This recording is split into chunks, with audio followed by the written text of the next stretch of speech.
Thank you. Look, it's a very visual talk, so if you'd like to just move around so you can see the screens, if you get a little bit queasy in the stomach, you might not want to come around, but if you want to...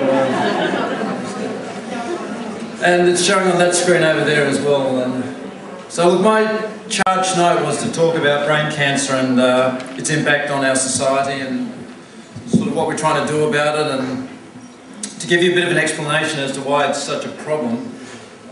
It'll take about 15 minutes, but to start off with, we're going to be talking a lot of medical terms, so I thought I'd give you a crash course on medical terminology. You need to read that, all of you. So the one I like most of all is rectum, damn near killed him. So if you can't see, you've got to come around. There's plenty of room here on the dance floor, so just keep coming around until you can see. Okay, so what is a brain tumour? Well, all cancer or all growths really are abnormal cells. They can invade the brain or they can compress the brain. The rate of growth is measured in how long a tumour takes to double in number. And cancers unfortunately double in number very rapidly. Breast cancer, for example, has a doubling time of weeks to months. And other cancers, like melanoma, can double in as quick as 7 to 8 days. But brain cancer, the quickest brain cancer, can double in 16 hours. So it's an incredibly deadly, incredibly rapidly growing brain type of cancer. Who gets them? Well, they can grow in anyone really at any time of their lives. No age group is immune from brain cancer. I've operated on a 1-year-old child with brain cancer, and they can occur in the elderly as well. The most unfortunate thing, however, about brain cancer, unlike other cancers, is that it affects people usually in the prime of their lives. So these are some statistics that will scare you, but they're meant to scare you. It is the most solid cancer in children, most common solid cancer in children, and the second most common cancer overall, second only to leukemia. But worse than that, it kills more children than leukemia does. So it's the #1 cancer killer in children. It's the #1 cancer killer in young males aged between 20 and 40. It's increasing in frequency, both in this country and in developing countries. And it used to be ranked out of the top 10, but it's now just joined the top 10 of all top 10 most common cancers. But the worst thing again about brain cancer is it affects young people. So it actually it's ranked #1 in terms of PYLs, or person years lost. In other words, once people get brain cancer, they're usually taken out of their normal position in society. What causes them? Well, we don't know. You've heard lots of different theories. I was on 60 Minutes talking about the association between brain cancer and mobile phone usage. There's certainly some compelling data about that, but the bottom line is that we still don't know what causes them. We do know that radiation, ionising radiation, will definitely give you brain cancer, but the radiation from mobile phones is very low frequency EMR, or non-ionising radiation. So again, we can't say that there is a definite link or not. We do know that some dyes, some hair dyes, especially the red coloured dyes, can cause brain cancer. And some of those dyes are also... All the women about it.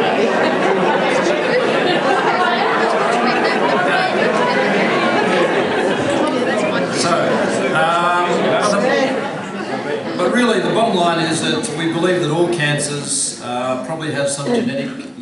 The body needs some genetic predisposition, and then an external environmental factor comes in and acts like a catalyst.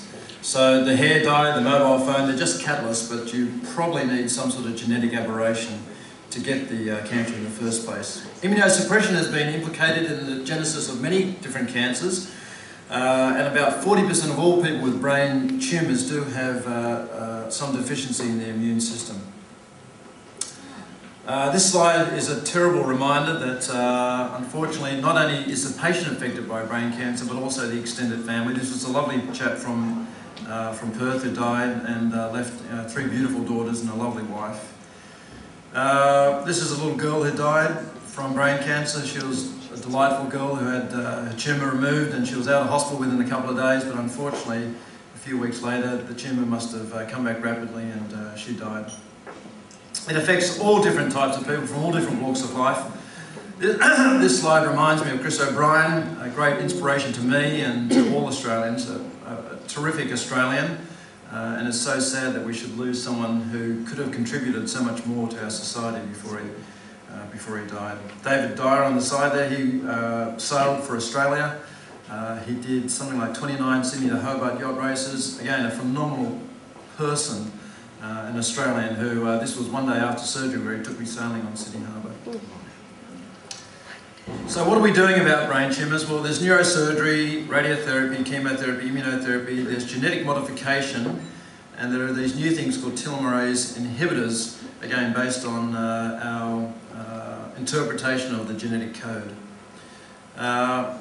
It's hard to describe what brain cancer means to the general public, but when I was sitting on a train in Vietnam, I read an article on this major health problem they had in Vietnam, and I thought, oh my God, it sounds exactly like brain cancer. So this major health problem was rapidly reproducing. There are many different varieties of this health problem. They managed to build resistance to all attempts at termination. In fact, in the United States alone, there were over 7,000 patents of machines designed to kill this particular health problem. And it was an increasing problem both in developing and developed countries. It sounded exactly like brain cancer. And in fact, it was rats that were talking about. But I thought there was a good analogy between rats and brain cancer cells, because we know that rats can multiply very rapidly, and all it takes is just 2 rats to get together and to get a major problem. So, in terms of what we do, I thought I'd just, again, simplify things by talking about how neurosurgeon is similar to a rat catcher. Of course, we have more sophisticated tools to catch the rats these days and better equipment to kill them, but nevertheless it's impossible to kill every rat in a town just by catching them and killing them. So then because all it takes is a couple of rats to get in a car and drive off somewhere, and they'll reproduce, and the whole thing starts all over again. So we bring you some help, and we've got help in terms of radiotherapists. Well, unbeknownst to the public, in fact, radiotherapy will kill any cancer. So any cancer at all will be killed by radiotherapy if you give enough radiation. So we know that about 10,000 rads of radiation to the brain will kill all brain cancers, no matter how malignant they are. The trouble is, after you get over about 5,000 rads, you start killing the normal brain as well. So it's like a flamethrower, I guess. You can start little fires which will kill a few rats in a few little colonies, but if you tried to kill every rat in the city, it would actually terminate the existence of that city. So then they've come up with some more sophisticated forms of radiotherapy, but nevertheless, again, unless you can actually get every little rat in every little sewer, then it's just going to grow back again. The oncologist is the poisoner, really, so they come along and hopefully they have a poison that attracts the rats, eats the poison, and then they die. But again, the trouble is that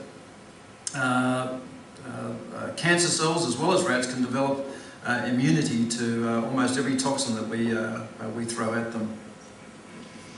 The immunotherapist is basically trying to design something in the body, like a cat, to eat the rat. But again, you need lots and lots of cats to eat all those rats. And after a while, of course, the cats become quite passive and they get full, and then they don't want to eat the rat. And so too is the immune system challenged. Like the cat, they can kill so many cells, but then they become basically